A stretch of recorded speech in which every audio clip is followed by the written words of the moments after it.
Well, I have only just a minute, only 60 seconds in it. Forced upon me, can't refuse it, didn't seek it, didn't choose it, but it's up to me to use it. I must suffer if I lose it, give account if I abuse it. Just a tiny little minute, but all eternity is in it. Good evening, everybody. Good evening. I love the energy. Grateful to be here. Thank you, Reverend Sarah, for the great introduction. She's doing a great job. Please give her a round of applause.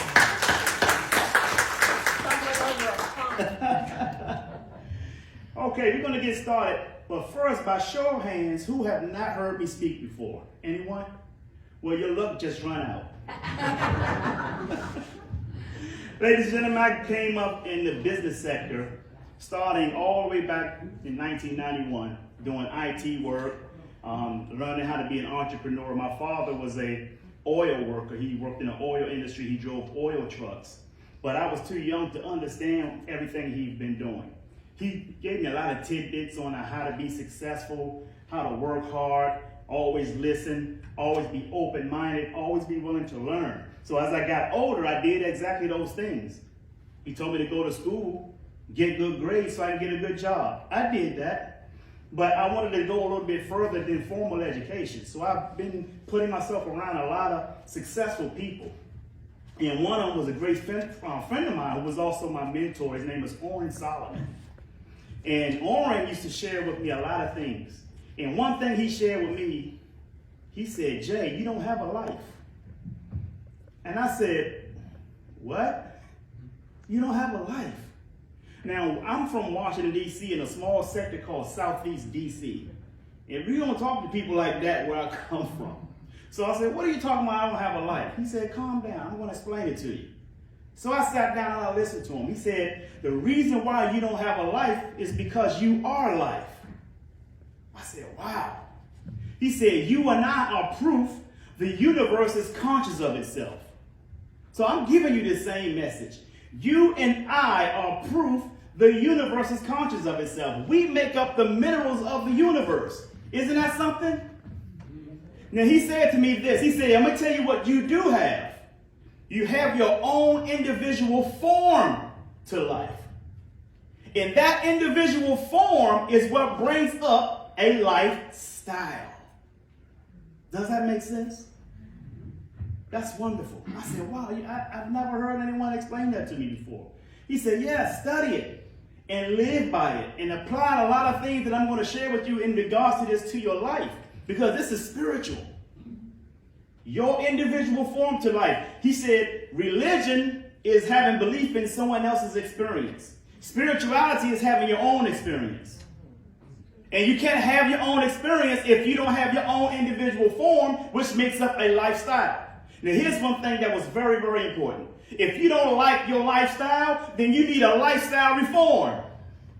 Come on, somebody. Am I talking to myself? Come on now. If you don't like your lifestyle, you need a lifestyle reform. And how do you do that? Somebody say to me, how is none of our business? How do you do that? How is none of our business? What is our business? Commitment. What is the definition of commitment? Doing what you said you're going to do long after the mood you said it in has left you. Come on now. Show a commitment to what you want to do in life, and the universe will aid you along the way. The universe will put people in your path to help you get to the next level, to help you get to the next destination. Have you ever had something that you want to do in your life, and you met someone that helped you do that? You say, oh my God, I was just thinking this is what I wanted to do. That's because the universe has seen your commitment, and the universe is going to help you. If you have a loser's mentality, the universe is going to help you become a loser. Am I right or am I right? Right. So you have to show the commitment to getting to the next level, going to the places that you want to go to in life. If you want to visit places around the world, then do it. Don't worry about how. Because how is God's business, not ours. We have to show the commitment, and God take care of the rest of it. Am I right? So there are 3 D's in this formula that I'm going to share with you. 3 D's. Now, last week, Reverend Donna stood here and said the 3 days. But guess what? It might have been a mistake, but it was a good mistake because now that means you only have 3 days to do it. So I'm going to start with the first D. Are you guys interested? Yeah. The first D is discovery. What is it that you're going to discover? You're going to discover your greatness. You're going to discover how great you are. Your marvelous mind. People say when you have rough times, that's when you find out who your real friends are. I don't think like that. To me, rough time is when you find out what you're really made of. Discover your greatness. A gentleman by the name of James Arthur Ray, you know what he said? He said you were born into greatness, but you were conditioned into mediocrity. Dogma. Conformity. Conform to what everybody wants you to be. How everybody wants you to think. See, that's the opposite. That's the opposite of courage. It's not cowardice, it's conformity. We have the same schedule as a child as we did as an adult. We got up in the morning as a child, brushed our teeth, ate our breakfast, and we went to school, and we had a 30-minute to an hour lunch break at school. Go back half day at school and do the exact same thing. Go get off from school Monday through Friday and repeat it every single day except weekends. We were trained to do the exact same thing as an adult because we had that schedule as a child because we did not have the ability to do it on our own. So there were people who we had to look up to that gave us that schedule. And when you became an adult and you got a job, what did you do? You got up in the morning, you brushed your teeth, you ate your breakfast, and you went to work. You took an hour or a half an hour lunch break, went back to work, and you repeated the same time every single day.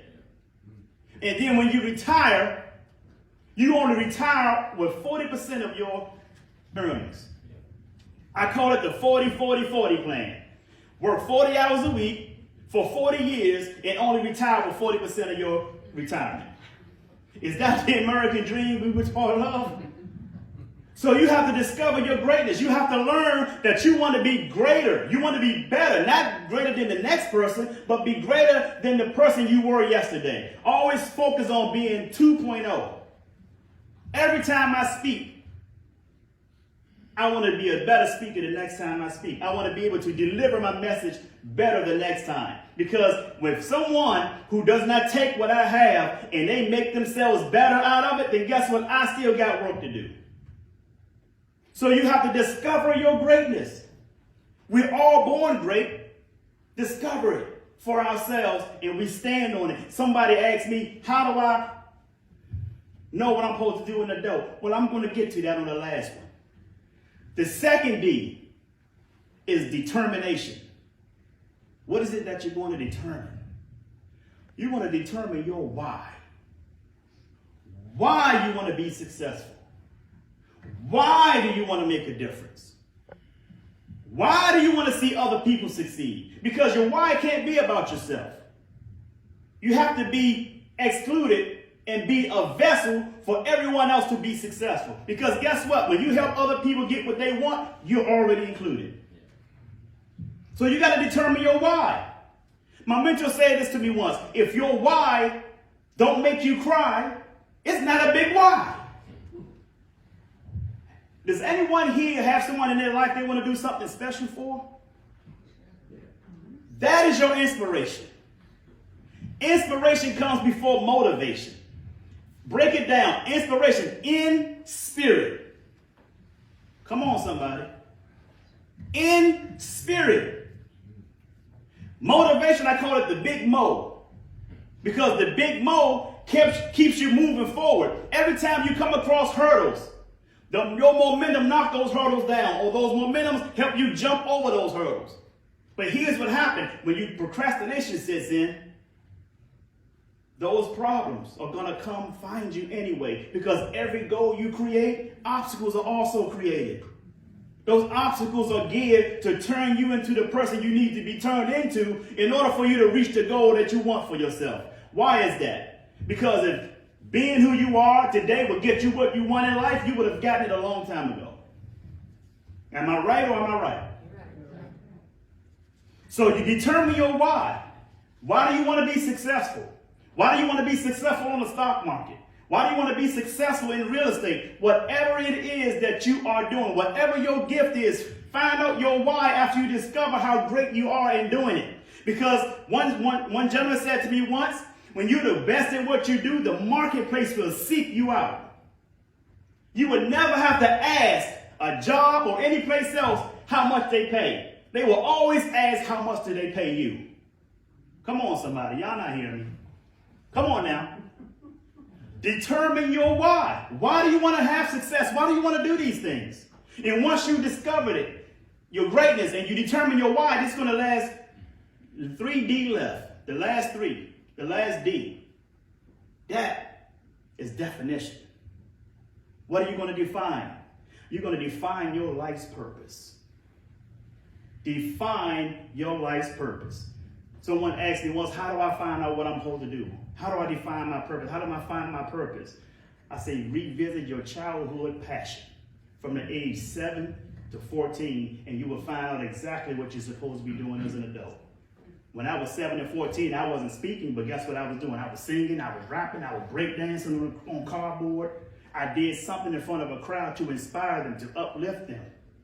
So as an adult, here I am speaking. I speak to elementary school, I speak to football teams, I speak in churches, I speak to organizations. One time I was at an event speaking, and guess who the main speaker was? Donald J. Trump. This was in 2008. I never knew he was a speaker. I know I'm on the stage talking, and I heard a helicopter in the back of the building. And as soon as I got off the mic, I started hearing, money, money, money, money. So, ladies and gentlemen, those 3 Ds are a formula that I came up with because that is how I was able to get to where I am today. And I'm going to have to get through those 3 Ds over again because I want to do something on a greater level. It's just like the 4 phases of learning. I'm going to break them down real fast because I'm short on time. 4 phases of learning. The first phase, unconsciously incompetent.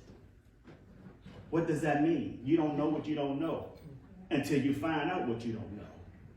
That leads to the second phase, consciously incompetent. Now you know what you don't know, you got to practice it and get good at it. Then you come to the third phase, that is called consciously competent. Now you know what you know, you're doing good, you got to keep practicing, repetition, over and over and over, keep getting good. Like Michael Jordan used to shoot 500 jump shots. Keep good at it until you reach that 4th phase, which is called unconsciously competent. That means you can now do it in your sleep. Isn't that something? So you got to go through these 3 Ds on every single level, because for every new level, there's a new devil. I want y'all to do me one big favor, and that is to sing like no one can hear you, dance like no one can see you, love like you've never been hurt, and live like it's heaven on earth. I'm J. Hunter Lee. This is Reverend Sarah. We love you, and the world needs you. God bless each and every one of you. Thank you. Praise God.